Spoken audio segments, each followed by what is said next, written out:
سورہ توبہ 39 نمبر آیت.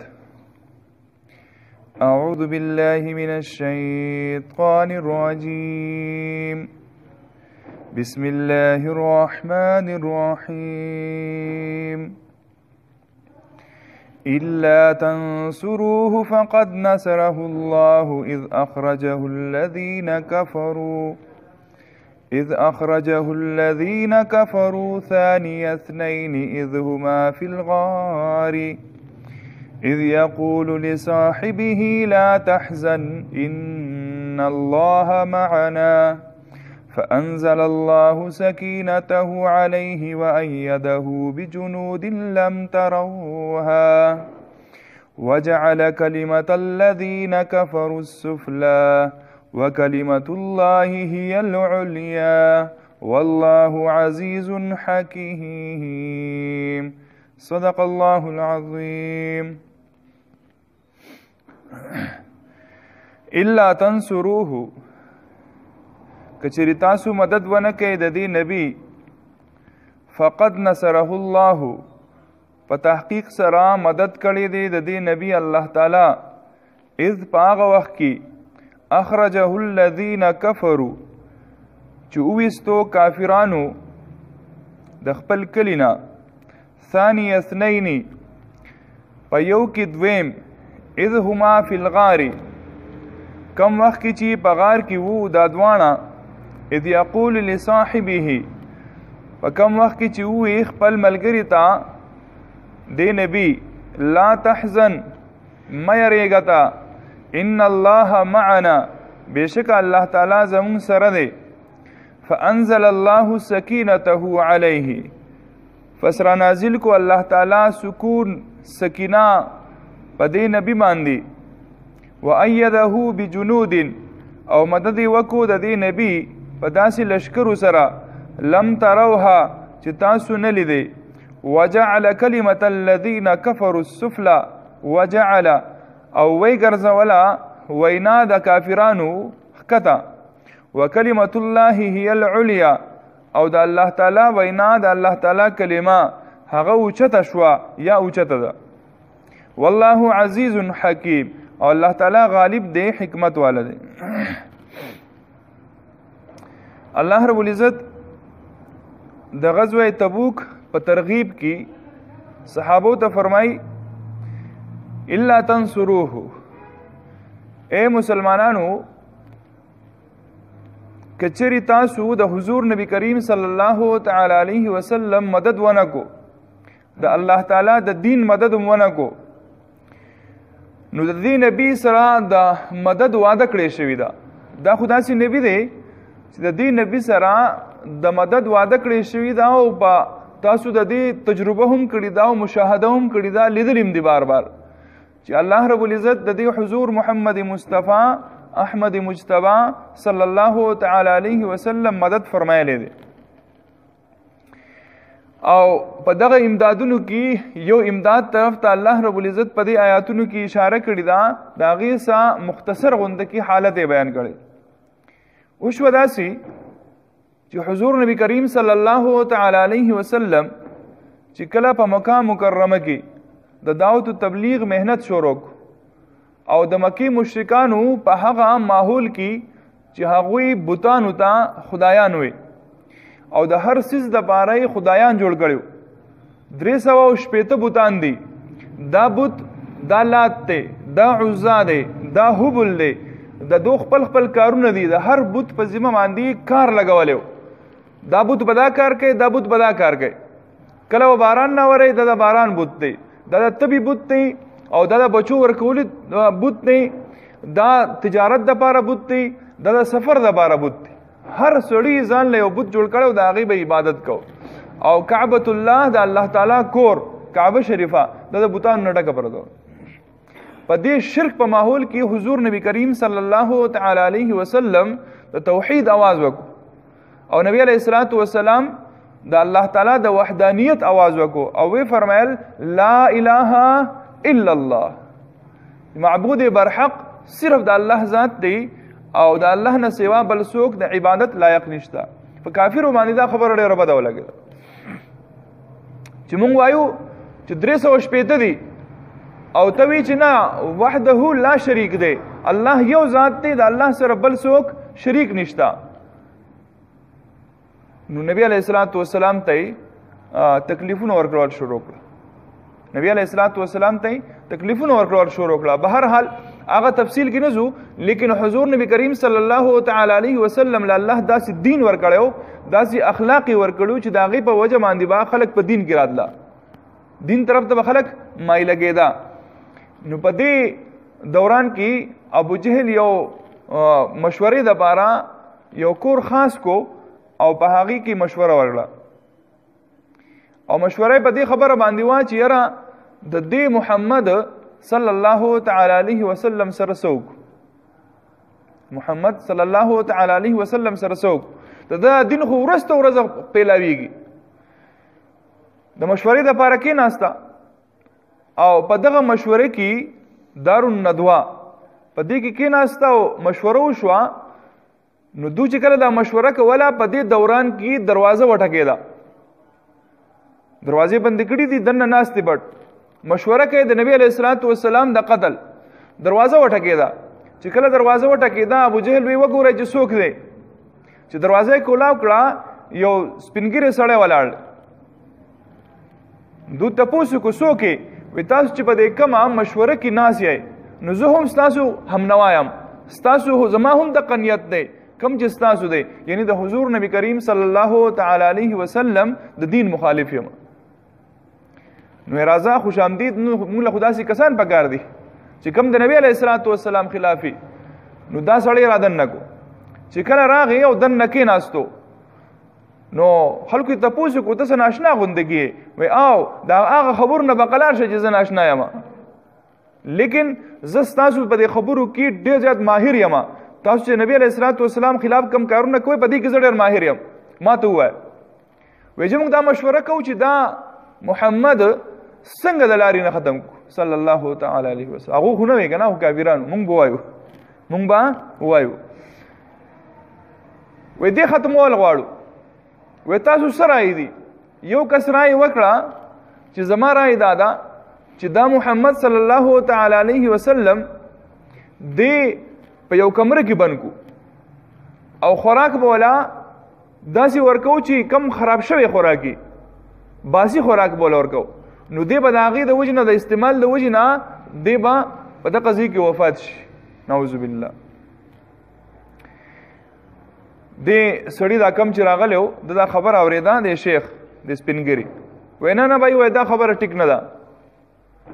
د ابو جهل ورته ولې ټیک نه ده وایي ځکه ټیک نه ده چې دا محمد صلی الله تعالی علیه وسلم په ده کې دا کمال دی چې د ده په وجود کې داسې یو خوشبو ده نبی علیہ الصلوۃ والسلام چې په کومه لار باندې تیر شو نو د هغه لارې نه به خوشبو خدا خلکو ته پته لګېده چې حضور محمد مصطفی احمد مجتبی صلی الله تعالی علیه وسلم په دې لار تیر شوی دی خلکو ته پته لګېده نو د په وجود کې خوشبو ده د ملګری په دم باندې دومره دیوانه دي دومره زیات وسره مین دي محبت دی چې دو به دا ملګری پیدا کی او آزاد به کی خو بیا به ګورې تاسو ځان ټینګ نه کوي بیا هم بریدي نه ده مسلمانان نو څوک بل کس وی چې زما رای ده وې سره رای ده زما رای ده چې دا سړی محمد صلی الله تعالی علیه وسلم دا په یو اوخ پسې وتړو او دغه اوخ مونږه هنکاو کو دا اوخ مونږ وشړو په منډه به کله چې دا اوخ په منډه شي نو دا سړی به راکاږي حد تر دې چې یا خو به دې مړ شي او یا به د علاقې نه وځي چې د علاقې نه ووتو جو ملګري ختم شو دا کم شیخ چې ناسو دا سپینګری دا اصل کې و ابلیس شیطان نو دا ته په قلاره کې نه دا مشورې ټیک نه دي دغه دومره کمال لې چې دا سړی بلې علاقې ته لاړو نو الته بزان له ملګری جوړ کې او خبره غوړې ټیک وها خبره بالکل ټیک وا دی بزان له ملګری جوړ کې او هغه ملګری او بیا به تاسو باندې حمله کوي او بیا به تاسو مقابله نشئ کولی او بالکل دا څه وشو شیطان دی کنه تکړه معلومات خو سره ډیر زیات علم وسره لیکن با علم عمل نه ودا نه ټیک نو څوک ودا سي وکي چې وی وجنای د شپې لاړ شي او دی بودی تاسو په حمله وکي او سل کسان شي نو سل کسان چې په د باندې د تور غزار وکي په دې کې به سم پاتې نشي او دیت کې وسره راځي خو یو اوخ به راځي کنه یو اوخ به ورکي هرکه به بالکل ویسي خبره ده ابو جهل ډېر خوخه کړه نبی علیہ الصلوۃ والسلام خلاف دا مشوره وشوه نبی علیہ الصلوۃ والسلام ته جبرائیل امین علیہ الصلوۃ والسلام راغی او جبرائیل امین علیہ الصلوۃ والسلام وتا او فرمایل چې اے محمد اے الله حبیبا صلی الله تعالی علیه وسلم ستاسو مرګ تیارې شوه دی دوتا قتلول غواړي لیکن الله رب العزت ستا حفاظت کول غواړي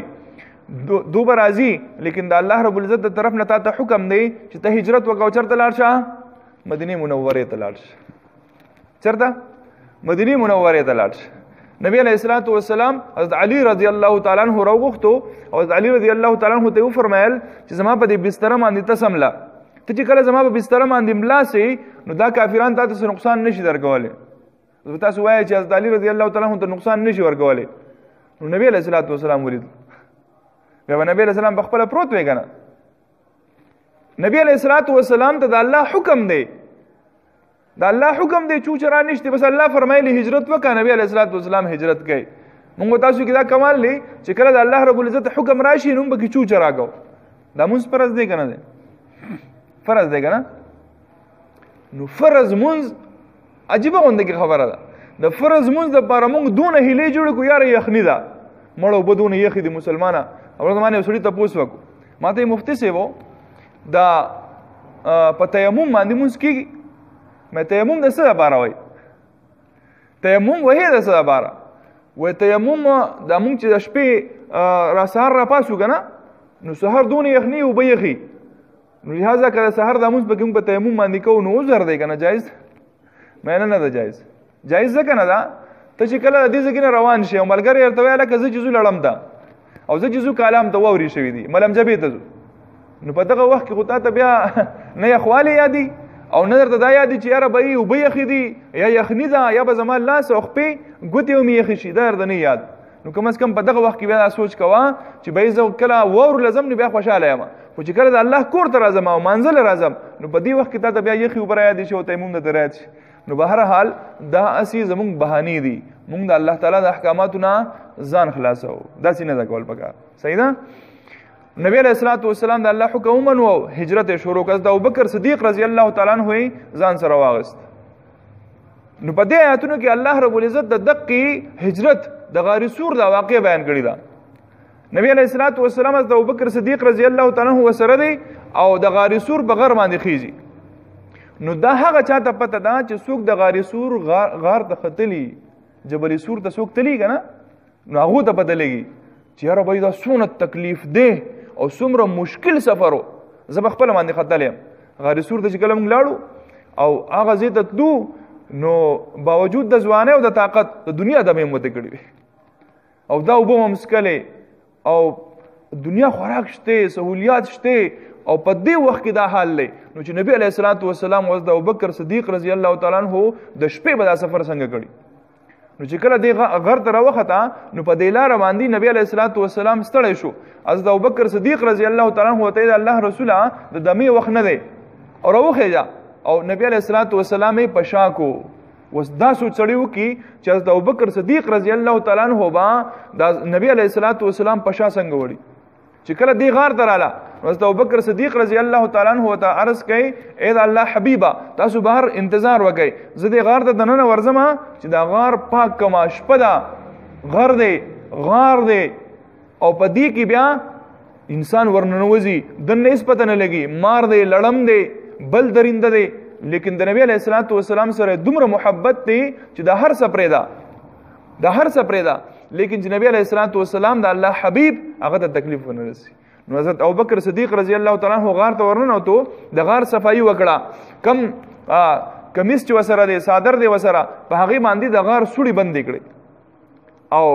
یو سوړه داسې پاتې شو چې هغه د پاره کپڑا پاتې نشو نبی علیہ الصلوۃ والسلام ته د الله حبیبا راځي تاسو دننه نبی علیہ الصلوۃ والسلام دننه تشریف راوړو از د ابوبکر صدیق رضی الله تعالی عنہ خپل وغزولا او په هغه سوري کې کم چې خالی پاتې شوی دی په هغه کې خپل مبارک کې خدا پوند وداړه مګ او نبی علیہ الصلوۃ والسلام حضرت ابوبکر صدیق رضی الله تعالی عنہ په غي کې آرام فرما دے. نو الله رب العزت په دې آیتونو کې فرمایي چې کتا سو دا وایي چې موږ به د نبی مدد ونکو، نو د دې نبی مدد خو الله تعالی کړی دی. په کوم وخت کې اذ اخرجه الذين كفروا، کله چې کافرانو راوستو د خپل کلینا، دغه د هجرت د واقعیت مراد ده. ثاني اثنين اذ هما في الغار، په یو کې د دویم کله چې په دې غار کې د دوه ملګری وو، نو د خپل ملګری ته وی چې لا تحزن، یریګه ما، ان الله معنا، بشک الله تعالی زموږ سره دی. شیعاګان په دې ځای کې یو اعتراض کوي. شیعاګان وی ګوره د شیعه متفقه تور کافر دی. ګوره ها په دې کې د چا اختلاف نشتی، شیعه کافر دی او بدترین کافر دی. شیعاګان حضرت ابوبکر صدیق رضی الله تعالی عنہ ته کنزلی کوي، نعوذ بالله غته مرتد وای، دا مرتد دی، کافر دی. کم سړی ته وای چې قران داغه د ایمان گوی ورګړي دا، هغه وای ګوره دا زکه چې کم دی کنه صحیح صحابي نه دی، صحیح مخلص صحابي څنګه نه دی چې ګوره الله تعالی فرمایي په قران کې چې نبی علیہ الصلوۃ والسلام د مې یریګا نو دې یریدو. دومره بیوقوف خلک دي سوي چې دا حضرت ابوبکر صدیق رضی الله تعالی عنہ یریدو، ځکه الله تعالی فرمایي چې لا تحزن ان الله معنا، تم یریګا الله تعالی زموږ سره دی. نو ګوره دا خبره یاد لرئ چې په دې کې حضرت ابوبکر صدیق رضی الله تعالی عنہ دا نه دی ویلي چې زه یریګم. قرآن کې شته چې حضرت ابوبکر صدیق رضی الله تعالی عنہ یو حدیث شته چې پای کې حضرت ابوبکر صدیق رضی الله تعالی عنہ ویلي چې زه یریګم. دا څه خو نشته کنه. نبی علیہ الصلوۃ والسلام ته فرمایي لا تحزن، یریګم. دې مطلب څه دی چې هغه یریدو نه، لیکن د دې پته ورته وایي چې انسان دی کې دې شي بڑا کې سره راشي، ورته یریګم الله تعالی زمونږه مدد کوونکی دی. او که مثلا یریدو هم، نو دا خو فطرتي خبره ده، انسان یریږي خامخا د زهري لسیزي شپې او دشمن ورپسې یریږي. موسی علیه السلام چې کله اجدها عصا یې وغورځوله، ګڼه خپله عصا وه په لاس کې لاټي، کله چې وغورځوله د هغې نه اجدها جوړه شو. الله تعالی ورته فرمایي وی نیسه. نو موسی علیه السلام د لاس نه کپړه تاوه کړه. ولې تاوال؟ خو فطرتي خبره ده چې یاره مار دی هسې نه ټک رانه کي. نو الله تعالی ورته څه فرمایي چې ولا تخف، یریګه ما